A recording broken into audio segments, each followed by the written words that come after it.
Hello everyone, आज हम लोग पढ़ने वाले हैं परिसंचरण तंत्र यानी कि सर्कुलेटरी सिस्टम। देखो बच्चों, हमारे शरीर में जो परिसंचरण तंत्र है इससे जुड़ी हुई 3 चीज़ें हमारे शरीर में मौजूद होती हैं। सबसे पहले हमारे शरीर में रुधिर,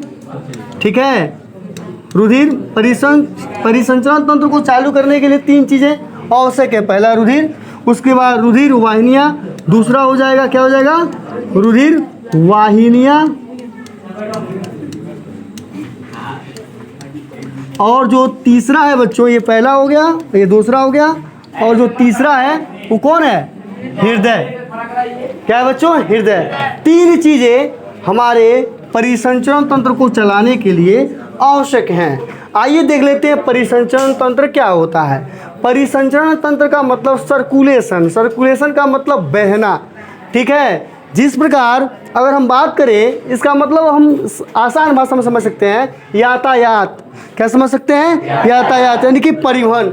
जो हम खाना खाते हैं हमारे पेट में जाता है और हमारे पेट से छोटी आंत में जाता है, वहाँ से अवशोषित होकर जो भी ग्लूकोज है, विटामिन है, जो भी प्रोटीन है, ये सारी चीज़ें मतलब पच कर वह हमारे ब्लड में चला जाता है। छोटी आंत से अवशोषित होकर कहाँ चला जाता है?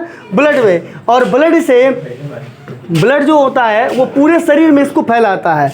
तो पूरे शरीर में जो भी खाना है, जो पचा हुआ भाग है, वो फैल रहा है, उससे हमारे शरीर को एनर्जी मिल रही है, ठीक है, हमारे शरीर का ग्रोथ हो रहा है।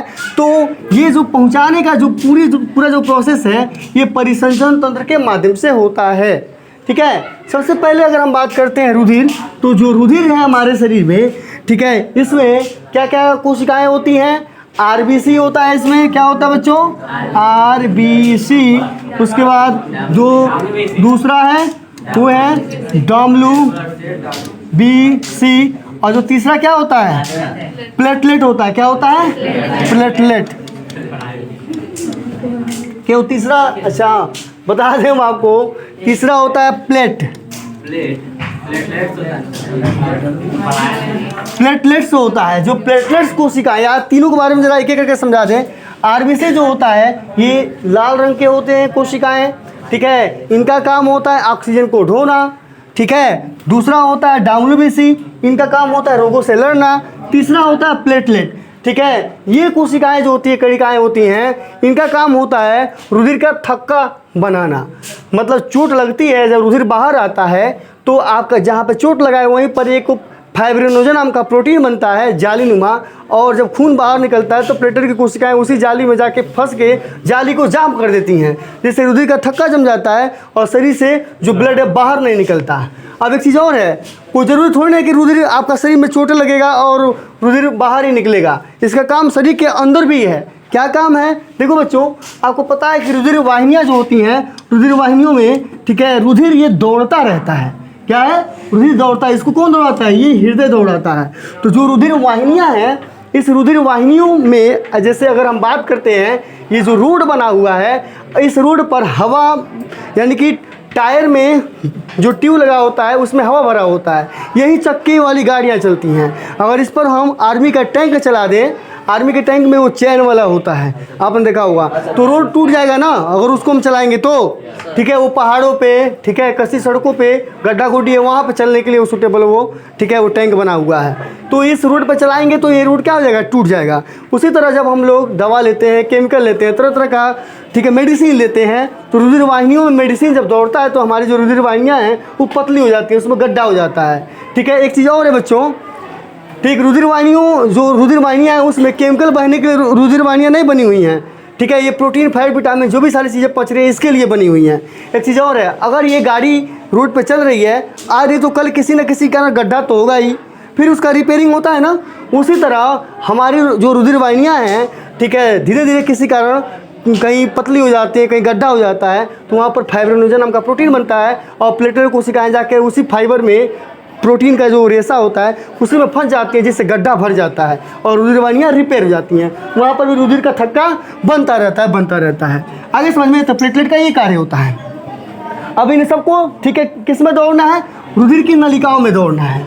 और रुधिर की नलिकाएं कितने प्रकार की होती हैं? 2 प्रकार की, धमनी और सीरा। आइए चित्र में देखते हैं। सबसे पहले देखेंगे, अब ये जो तीसरा आता है बच्चों, हृदय, क्या आता है? हृदय। जो हमारा हृदय है वो बंद मुट्ठी के आकार का होता है। आप देख सकते हैं ये बंद मुट्ठी के आकार का। देखिए ये सेम हमारे बंद मुट्ठी के आकार का दिख रहा है। कुछ दिख रहा है ना बच्चों? ऐसे बंद मुट्ठी का दिख रहा है ना, कुछ आकार ऐसे ही महसूस हो रहा है। ये हमारा हृदय बहुत खूबसूरत है। ठीक, इसकी अगर हम बच्चों लंबाई की बात करें तो 12 से 13 सेंटीमीटर आसपास में लंबा हो सकता है। अगर हम बात करें इसके अग्र सिरे पे यहाँ से यहाँ की मोटाई की तो बच्चों 9 सेंटीमीटर इसका क्या होता है? चौड़ाई होता है। चौड़ाई इसका क्या होता है? 9 सेंटीमीटर होता है इसके अग्र सिरे पे। और मोटाई की बात करें तो 6 सेंटीमीटर इसकी मोटाई होती है। कोई दिक्कत? कोई दिक्कत नहीं, ठीक है ना। अब इस चित्र को हम यहाँ से हटा देते हैं।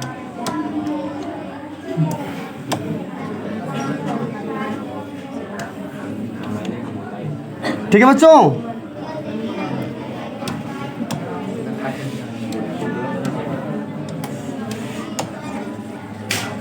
अब ये बाह्य संरचना हमने हटा दिया। अब पढ़ेंगे क्या बच्चों? आंतरिक संरचना। क्या पढ़ेंगे? हृदय की आंतरिक संरचना। तो आइए देखते हैं, मेन यही है, इसी को समझना है हमें। किसको समझना है? इसी को समझना है प्यारे बच्चों। आइए देखते हैं। देखिए हम देखेंगे ये जो हमारा हृदय है ये 2 मंजिला इमारत है। कितने मंजिला है? 2 मंजिला इमारत है। आप देख सकते हैं ये 2 मंजिला इमारत है। ठीक, आपके सामने यहाँ पे आप देख सकते हैं प्यारे बच्चों, कितना मंजिला इमारत है? 2 मंजिला इमारत है। देखो बच्चों ये जो 2 मंजिला इमारत है ये एक मंजिल पे 2 कमरे हैं, 1 और 2। एक है बायां और एक है दायां। है समझ में? ऊपर जो दूसरा मंजिल है वहाँ पर भी क्या है? बायां कमरा और दायां कमरा। नीचे वाले जो फ्लोर है इसको बच्चे बोलते हैं हम लोग, क्या बोलते हैं? नीले। क्या बोलते हैं? नीले। तो 2 कमरे हैं तो दायां नीले और बायां नीले। ऊपर जो मंजिल है उसका नाम है अलिंद। क्या नाम है? अलिंद। तो अलिंद में दायां और बायां 2 कमरे हैं। समझना गया ना? इस प्रकार हमारे हृदय में 4 चैम्बर होते हैं। कितने चैम्बर होते हैं? 4। बहुत खूबसूरती से समझेंगे हम लोग। ठीक है बच्चों, आइए देखते हैं इन 4 चैम्बर की पूरी कहानी। देखो बच्चों शुरू से हम लोग शुरू करेंगे। एक चीज़ और है बच्चों, ये कमरे जो है ना, ये फ्लोर देखो, ये ऊपर वाला कमरा, ये नीचे वाला कमरा, ये ग्राउंड फ्लोर, ये वो ऊपर वाला फ्लोर है। तो अगर हम बात करेंगे बच्चों तो ये ऊपर वाला जो मंजिल है ये नीचे वाली मंजिल में दोनों में कनेक्शन है। ऊपर वाला जो कमरा है ये नीचे वाले कमरे में क्या है? कनेक्शन अपना बना रहा है ना। आइए देखते हैं। देखो बच्चों इसका नाम है फुफ्फुस शिराएं। क्या नाम है? फुफ्फुस शिराएं। ठीक है, जो शिराएं होती हैं जरा हम आपको बता दें, धमनी और शिरा 2 चीज़ होता है। क्या होता है बच्चों? धमनी और शिरा। धमनी, ठीक है, धमनियों में कभी भी ऑक्सीजन वाला ब्लड बहता है जिसे हम लोग, ठीक है, ऑक्सी यानी कि हम शुद्ध रक्त बोलते हैं इसको। क्या बोलते हैं? शुद्ध रक्त। और जो शिराएं होती हैं, ठीक है, शिराओं में बच्चों आ जाओ, शिरा में बच्चों कार्बन डाइऑक्साइड ब्लड बहता है। कौन सा? कार्बन डाइऑक्साइड वाला ब्लड बहता है जिसे हम लोग अशुद्ध रक्त बोलते हैं। इतना क्लियर हो गया ना? देखो पूरे शरीर में धमनियाँ फैली हुई हैं, पूरे शरीर में शिराएं फैली हुई हैं। तो ऑक्सीजन वाला ब्लड किस में दौड़ता है? धमनियों में। और कार्बन डाइऑक्साइड वाला ब्लड शिराओं में। लेकिन धमनी शिरा, ठीक है, ये तो साफ साफ नाम धमनी शिरा हो गया। लेकिन एक होता है जिसका नाम है फुफ्फुस, ठीक है, धमनी और फुफ्फुस शिरा। अगर इसकी बात होगी फुफ्फुस धमनी, देखो बच्चों हम चित्र में दिखा देते हैं, सबसे बेहतर रहेगा। ठीक है, क्या है? बेहतर रहेगा चित्र में। देखिए इसका नाम है फुफ्फुस धमनी। क्या नाम है इसका? फुफ्फुस धमनी और फुफ्फुस शिरा। तो फुफ्फुस धमनी में देखो केवल धमनी में ऑक्सीजन वाला ब्लड दौड़ रहा है, फुफ्फुस धमनी में कार्बन डाइऑक्साइड वाला ब्लड दौड़ता है। और फुफ्फुस शिरा यानी कि शिरा में कार्बन डाइऑक्साइड ब्लड दौड़ रहा है ना, तो इसका उल्टा फुफ्फुस शिरा में, ठीक है, ऑक्सीजन वाला ब्लड दौड़ता है। फुफ्फुस मतलब होता है फेफड़ा। जो फेफड़ों से शिरा धमनी जुड़े हुए हैं वो हमारे हृदय को जोड़ते हैं। उनमें, ठीक है, जो धमनी होता है उसमें कार्बन डाइऑक्साइड दौड़ेगा, इसीलिए उसको हम लोग फुफ्फुस धमनी बोलते हैं, क्योंकि फेफड़ों से जुड़ा हुआ है। और जो शिरा है फेफड़ों से हृदय को जोड़ता है, उसको क्या है? वह फुफ्फुस शिरा है, उसमें ऑक्सीजन वाला ब्लड दौड़ता है। अभी ये कन्फ्यूजन आप लोग को है, खैर कन्फ्यूजन को भी दूर करेंगे। सबसे पहले देखेंगे आपका 2 फेफड़ा होता है, ठीक है, जो हमारा हृदय होता है यहाँ पर स्थित होता है थोड़ा सा, ठीक है, बाएं साइड में होता है हृदय, बंद मुट्ठी के आकार का। तो देखो फेफड़ों से एक नली निकली होती है, जो कि जैसे हम ऑक्सीजन को फेफड़ों में भरेंगे ऑक्सीजन भरेंगे फेफड़ों में, तो फेफड़ों के अंदर जो कुपिकाएं होती हैं, ठीक है बच्चों, और उस कुपिकाओं के अंदर वो कुपिकाएं गुच्छे होते हैं, उसमें गुब्बारे जैसी संरचनाएं पाई जाती हैं। उन्हीं संरचनाओं में बच्चों ऑक्सीजन जाके भर जाता है, और ये जो ऑक्सीजन है उस पूरा उन संरचनाओं में रुधिर की नलिकाएं लगी हुई हैं, और वो पूरा ऑक्सीजन को, ठीक है, रुधिर की नलिकाएं इकट्ठा होकर एक मेन नलिकाओं में बढ़ जाती हैं, जिसका नाम है फुफ्फुस शिराएं। और ये फुफ्फुस शिराएं ले आके फेफड़े के बाएं अलिंद में आके खुलते हैं। कहाँ खुलते हैं? बाएं अलिंद में। तीरा समझना है, जैसे जैसे तीरा जा रहा है वैसे वैसे समझना है। तो बाएं अलिंद में ऑक्सीजन वाला ब्लड आता है। कौन सा ब्लड आता है? ऑक्सीजन वाला, ठीक है। यहाँ पे हम लिख देते हैं, देखो ये थोड़ा सा हल्का सा ये जो कलर दिखा रहा है, ये कलर और ये कलर, इसमें ऑक्सीजन वाला कलर है और इसमें कार्बन डाइऑक्साइड वाला कलर है।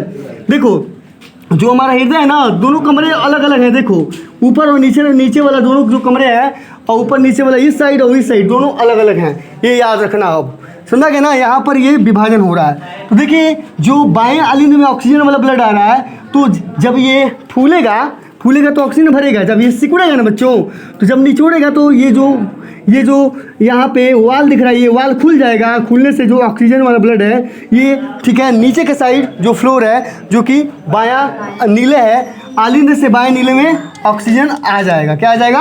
ऑक्सीजन आ जाएगा। फिर ये नीले सिकुड़ता है। देखो एक बार जो है आलिंद, दोनों आलिंद फैलते हैं, सिकुड़ते हैं। जब सिकुड़ते हैं तो दोनों नीले फैलता है, दोनों नीले में ब्लड आता है। जब दोनों नीले सिकुड़ता है तो ये जो ब्लड है ये फेफड़ों में नहीं तो पूरे शरीर में पहुंच जाता है। आगे समझ में ना। देखो तो ये ऑक्सीजन वाला ब्लड किस में आया? नीले में। तो नीले जब सिकुड़ेगा तो ये जो वाल दिख रहे हैं वो खुल रहा है, ये, और इस पाइप के पीछे से ये जो पाइप जा रही है, महाधमनी इसका नाम है। ये जो महाधमनी, इसको हम मेन हाईवे रोड बोलेंगे, ठीक है। यहीं से ये कनेक्शन जो है पूरे शरीर में, मतलब ये जो मेन ब्रांच है, और इससे ढेर सारी पतली नलिकाएं लगी हुई हैं, और पूरे शरीर में ये जो धमनियां हैं फैली हुई हैं। हालांकि सिर तक, आपके उंगलियों तक, आपके पैरों तक, आपके पूरे शरीर के अंगों तक रुधिर की नलिकाएं क्या है बच्चों? फैली हुई हैं। और ये जो ब्लड है ऑक्सीजन वाला पूरे आपके शरीर के, ठीक है, कोशिकाओं तक पहुंच जाता है, ठीक है। और कोशिकाओं के अंदर आपको पता है कि माइटोकॉन्ड्रिया होता है, और माइटोकॉन्ड्रिया में ऑक्सीजन पहुंच जाएगा। और जो ग्लूकोज है, ये देखो इस ब्लड के माध्यम से, ठीक है, केवल ऑक्सीजन ही नहीं आ रहा है, ग्लूकोज भी इस ब्लड में। आपको पता है कि रुधिर में ग्लूकोज, रुधिर की जो कोशिकाएं हैं ग्लूकोज को भी पकड़ लेती हैं, और जो भी पचा हुआ जो भी भोजन है उसको पकड़ लेती हैं, और ग्लूकोज को पकड़कर ये पूरे शरीर के कोशिकाओं के माइटोकॉन्ड्रिया में पहुँचा देंगी। जैसे नाखून वाला है हमारा है, नाखून की कोशिकाओं के माइटोकॉन्ड्रिया में पहुँच जाएगा। पैर के, ठीक है, कोशिकाओं के माइटोकॉन्ड्रिया में ऑक्सीजन और क्या पहुंच जाएगा? ऑक्सीजन और ग्लूकोज पहुंच जाएगा। क्या पहुंच जाएगा? ग्लूकोज पहुंच जाएगा। ये जो ग्लूकोज है ये माइटोकॉन्ड्रिया में जाके ऑक्सीजन की उपस्थिति में टूट जाएगा और एनर्जी प्रोड्यूस करेगा, फिर कार्बन डाइऑक्साइड बनाएगा। क्या प्रोड्यूस करेगा? एनर्जी। आपको पता है कि जो ग्लूकोज है C6H12 और O6 इसका सूत्र होता है। जब ये टूटता है ऑक्सीजन की उपस्थिति में बच्चों, कौन? ग्लूकोज माइटोकॉन्ड्रिया के अंदर, तो ये जो 6 कार्बन है, ठीक है, तो 1 2 3 4 5 ये 6, और ये सब हाइड्रोजन बॉन्ड से जुड़े हुए हैं कार्बन। तो ये हाइड्रोजन बॉन्ड टूटेगा तो इनमें से एनर्जी प्रोड्यूस होगा। क्या प्रोड्यूस होगा? एनर्जी प्रोड्यूस होगा, और इसी एनर्जी से हमारी जो कोशिकाएं हैं वो जिंदा रहती हैं। और साथ ही साथ यहीं पर कार्बन डाइऑक्साइड पैदा होगा। ये टूटने से क्या बनेगा? CO2 बनेगा। अब ये जो CO2 है हमारे कोशिकाओं के अंदर बन गया, अब इसको भी, ठीक है, शरीर से बाहर निकलना है। अब होगा क्या कि जो ऑक्सीजन पहुंच गया, ऑक्सीजनेटेड जो ब्लड पहुंच गया धमनियों के माध्यम से हमारी कोशिकाओं के अंदर, ठीक है, अब फिर वो जो रुधिर है, ठीक, वह दूसरा रास्ता पकड़ के आएगा। इस रास्ते से वापस नहीं आएगा, इस रास्ते से केवल जाएगा। अब दूसरा जो रास्ता होता है जिसका नाम होता है बच्चों, ठीक है, शिरा। क्या नाम होता है? शिरा। आइए जरा इसको मिटाते हैं। जो शिराएं होती हैं बच्चों, इसमें कार्बन डाइऑक्साइड वाला ब्लड दौड़ता है। कौन सा ब्लड दौड़ता है? कार्बन डाइऑक्साइड वाला ब्लड दौड़ता है। तो मैं आपको बता दूं जरा, देखो ये इसका नाम है बच्चों, ये देखो ये दायां अलिंद है और ये दायां नीला है। तो दायां अलिंद में देखो शरीर के निचले भाग से महाशिरा, महाशिरा का मतलब ढेर सारी शिराएं आके जुड़ी हैं और एक मेन हाईवे में खुल गई हैं, इसीलिए इसको महाशिरा बोलते हैं। मतलब ढेर सारे जगह से रास्ते आके एक मेन रास्ते में खुल रहे हैं। आगे समझ में ना। तो ये जो महाशिरा है इसमें कौन सा आके खुलता है? शरीर के निचला वाला जो भी, ठीक है, जो सिराएं हैं वो आके, ठीक है, इस साइड निचले साइड में अलिंद के खुलते हैं और शरीर के सिर के भागों से, यानी कि शरीर के ऊपरी भागों से जो महाशिरा है वो आके जो रुधिर की नलिकाएं वो इकट्ठा होकर आके, ठीक है, ऊपर के साइड से दाएं अलिंद में खुलती हैं। तो दाएं अलिंद में निचले पैरों की तरफ से और शरीर के ऊपरी भाग सिर से दोनों ये नलिकाएं आके किस में खुल रही हैं? दाएं अलिंद में खुल रही हैं। और इसमें क्या है बच्चों, ये इस सिराओं में, ठीक है, कार्बन डाइऑक्साइड वाला ब्लड है, यानी कि जो कार्बन डाइऑक्साइड जो था जो कोशिकाओं में पैदा हुआ, अब वो जो रुधिर, ठीक है, धमनी में क्या छोड़ दिया? ब्लड धमनियों में बहते हुए जो कोशिकाओं तक आया था ऑक्सीजन को लेकर, अब वो सिराओं में चला जाएगा ब्लड, और वहाँ सिराओं से कार्बन डाइऑक्साइड को पकड़ के फिर दूसरे रास्ते, सिराओं के रास्ते, ठीक है, दायां अलिंद शरीर के ऊपरी भाग से और दायां अलिंद शरीर के निचले भाग से सिराओं के माध्यम से कार्बन डाइऑक्साइड को लेकर आएगा किस में? अलिंद में लेकर आएगा, वो भी दाएं साइड, ठीक है। महाशिरा है, ये सिरा है, ठीक है ना। जब यहाँ आएगा तो ये जब सिकुड़ेगा अलिंद तो ये नीले फैलेगा, जब नीले फैलेगा तो नीले में CO2 वाला ब्लड आ जाएगा। अब ये तीरा आप देख रहे हैं ऐसे होके, ये जो वाल है ये वाल खुलेगा, देखो ये वाल खुलेगा तो इसमें ब्लड आ जाएगा। जब ये सिकुड़ेगा तो ये दोनों वाल आपस में चिपक जाएगा, जिससे ये जो ब्लड है यहाँ वापस नहीं आएगा, ये सीधे इस पाइप रास्ते होते हुए फुफ्फुस धमनी के माध्यम से कहाँ चला जाएगा? फेफड़ों में चला जाएगा। और फेफड़ों के अंदर जो कुपिकाएँ हैं वहाँ पे जब जैसे ही CO2 जाएगा तो जो ऑक्सीजन हमारी कुपिकाएँ दे देंगी किसको? फुफ्फुस सिराओं को, और धमनियों से कार्बन डाइऑक्साइड को लेकर जब सांस छोड़ेंगे तो फेफड़े जब पिचकेंगे तो हमारे शरीर से जो CO2 है बाहर निकल जाएगा। इस प्रकार हमारे शरीर में ऑक्सीजन वाला ब्लड और कार्बन डाइऑक्साइड वाला ब्लड का फ्लो, ठीक है, अलग अलग पार्ट में, यानी कि हृदय के दो भागों में ऐसे लॉन्गिट्यूडनल, ठीक है, दाएं और बाएं साइड में हृदय का पंप होता रहता है।